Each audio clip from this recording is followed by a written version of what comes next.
62 सालदेखि काम गरेको हो। 69 सालमा चाहिँ त्यहाँ आगलागी भयो। हाम्रो त्यो बेलामा पनि 80-85 लाख रुपियाँ त्यो बेला क्षति भएको थियो। आगोले पोलेको हो, आगोले निको पार्नु भन्थे हाम्रो। अहिले धेरै नेपालीहरू विदेश हिँड्नु परेको छ। विदेशको मजदुर राख्दिनौँ। हामीसँग एउटा सिट बराबर 3000 देखि। पक्नुहोस् है, यदि यहाँहरू पनि सोफा किन्ने सोच्दै हुनुहुन्छ भने आज हामी आएका छौँ सोफा स्टोर भक्तपुरमा। र यहाँको सोफाहरू भनेको सिधै ईश्वरको वरदान हुन्। किनभने यहाँको ओनरको नाम नै ईश्वर धरेलजी हो। ल आउनुहोस्, अब हामी आज कुरा गरौँ ईश्वर धरेलजीसँग, उहाँको जिन्दगीको बारेमा, सोफाको बारेमा। तर ईश्वरजी कहाँ हुनुहुन्छ भन्ने कुरा चाहिँ मैले अलिकति देखिनँ है। नमस्ते, सोफा स्टोर भक्तपुरमा यहाँहरूलाई स्वागत छ। ईश्वरजी हजुरलाई फेरि पनि नमस्ते। नमस्ते। थोरै आफ्नो बारेमा परिचय र सोफा स्टोर भक्तपुर किन खोल्नुभयो र कहिले खोल्नुभयो भनेर भनिदिनुहुन्छ कि हामीलाई? मेरो नाम ईश्वर धरेल र घर चाहिँ धादिङ हो। मैले यो सोफा स्टोर चाहिँ यहाँ खोलेको चाहिँ 6 वर्ष भयो। योभन्दा अगाडि मैले 62 सालदेखि काम गरेको हो। र 69 सालमा मेरो बौद्धमा थियो। 62 सालमा 69 सालमा चाहिँ त्यहाँ आगलागी भयो। त्यसपछि फेरि मैले नयाँ बजारमा सुरु गरेको थिएँ। त्यसपछि धादिङ गरेँ। अहिले यहाँ गरेको 6 वर्ष भयो।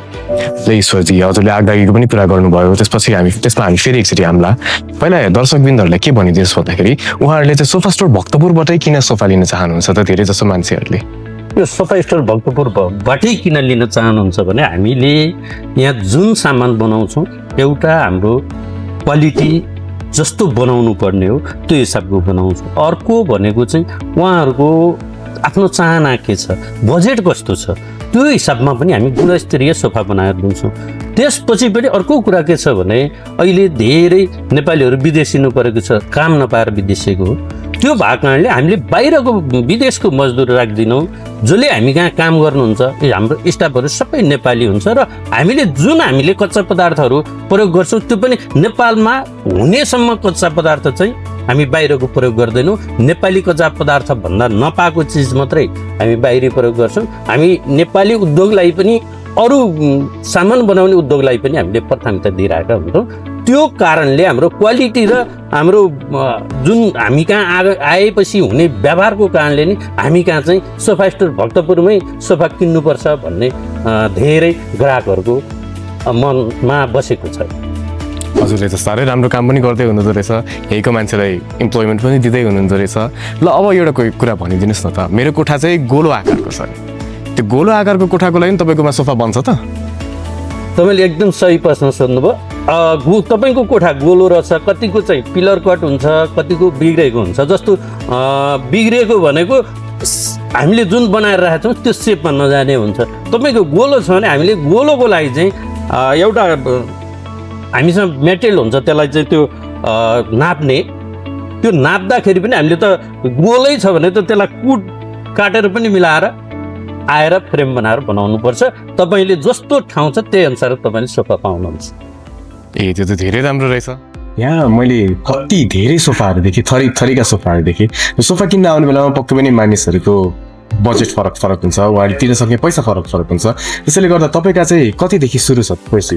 र त्यही हिसाबले जुन हिसाबमा मैले पहिला पनि भने ग्राहकहरूको आफ्नो बजेट अनुसारको बन्छ भनेको चाहिँ हामीसँग एउटा सिट बराबर 3000 देखि माथि तपाईँको क्वालिटी हेरेर जतिको पनि भन्नु सक्छ। 25,000, 30,000, 40,000, 50,000 त्यो कुन रेन्जको चाहिँ चाहिएको छ उहाँहरूलाई त्यही रेन्जको बनाइदिन सकिन्छ।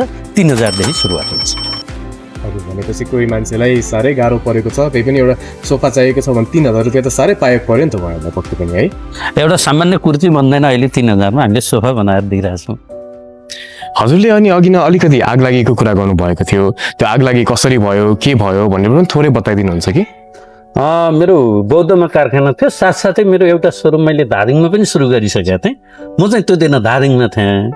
अब कारखानामा अब काम गर्ने स्टाफहरूबाट समस्या भयो कि कसरी भयो, बेलुकीको समयमा एकैचोटि आगो बलेको मात्रै थाहा पाएँ। मेरो भाइ त्यहाँ बस्थ्यो, अनि भाइले थाहा पाएपछि अनि पछि दमकल आएर निमाउन त निमाइयो, तर केही मात्रै बाँकी रह्यो, सबै क्षति भयो।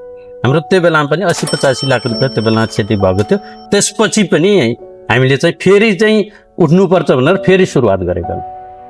हजुर त्यतिखेर भनेपछि धादिङमा हुनुहुन्थ्यो हजुर यता आउनु भयो कि उतै हुनुहुन्थ्यो कि के थियो त्यतिखेर खबर हुने बित्तिकै त म आइहालेँ, कुदी कुदी आइहाल्नु परिहाल्यो। अब त्यत्रो लगानी गरेका ठाउँ के भयो कसो भयो सुनेर साह्रै दुःख लाग्यो।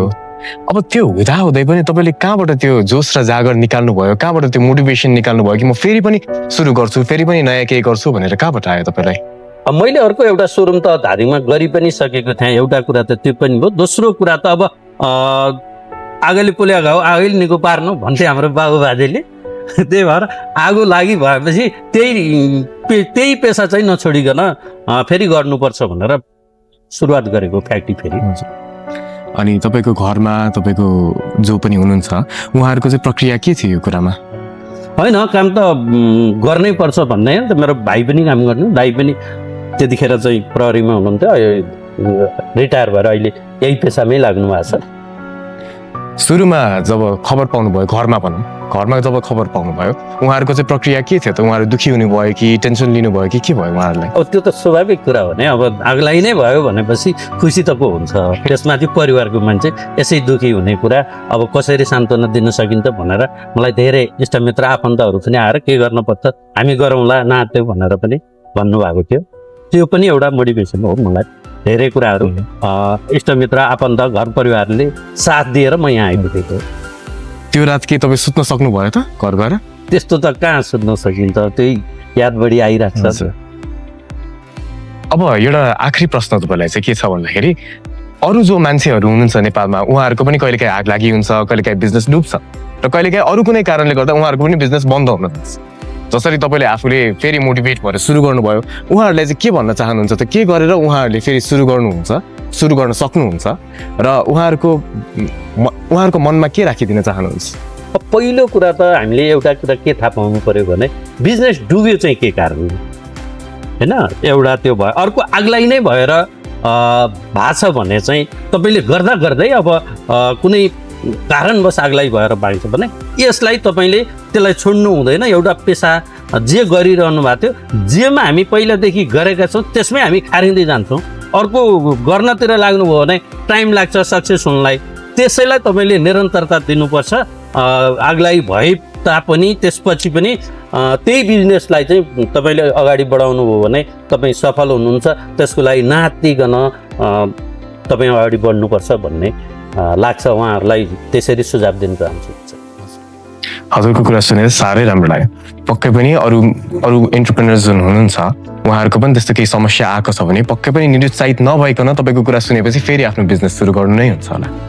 अब अन्त्यमा यहाँ दर्शकबिन्दहरूलाई के भनिदिन चाहनुहुन्छ कि?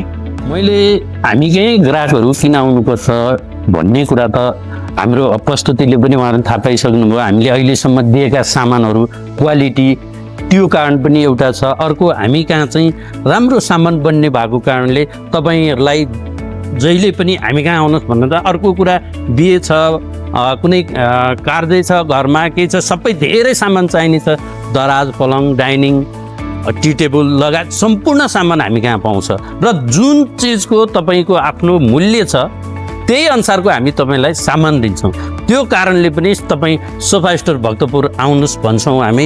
आएर लानै पर्छ भन्दा पनि तपाईँले बुझ्नुभयो भने त अन्त जाँदा पनि त्यो विषयमा थाहा पाउनुहुन्छ र कसले कस्तो चिज बनाएर छ भन्ने पनि थाहा पाउनुहुन्छ। त्यसैले सबै ठाउँमा बुझेर हामी कहाँ आउनुभयो भने हामी त्यही अनुसार तपाईँलाई अझ सहज रूपमा बुझाएर हामी सहज मूल्यमा चाहिँ हामी प्रोभाइड गराउँछौँ। तपाईँ सुर्खेत हुनुहुन्छ भने सोफा स्टोर सुर्खेत पनि जान सक्नुहुन्छ। धनगढी हुनुहुन्छ भने सोफा स्टोर धनगढी छ। धादिङमा न्यू त्रिपुरा फर्निचर छ। यो जुन ठाउँमा गए पनि तपाईँले भने जस्तो सेवा पाउनुहुन्छ र तपाईँलाई कुनै पनि बेला हामीले पठाएको सामानहरूमा केही कुरा समस्या भयो भने पनि त्यसको पनि हामी समाधान गर्छौँ। कहिलेकाहीँ बन्दाखेरि केही कुरामा मिस्टेक भएछ भने पनि त्यो कुरालाई पनि ल्याइहालेँ भनेर चिन्ता लिनु पर्दैन। हामी कहाँ त्यसको पनि सोल्युसन छ। हामी के गर्नुपर्छ सबै गरिदिन्छौँ। त्यसै कारणले पनि यहाँहरूलाई सोफा चाहिएको ठाउँमा र फर्निचर अरू फर्निचरहरू पनि यहाँ हुन्छ, दराज पलङ डाइनिङ। त्यसको लागि चाहिँ यदि तपाईँलाई आवश्यक छ भने सोफा स्टोर भक्तपुरै भिजिट गर्नु।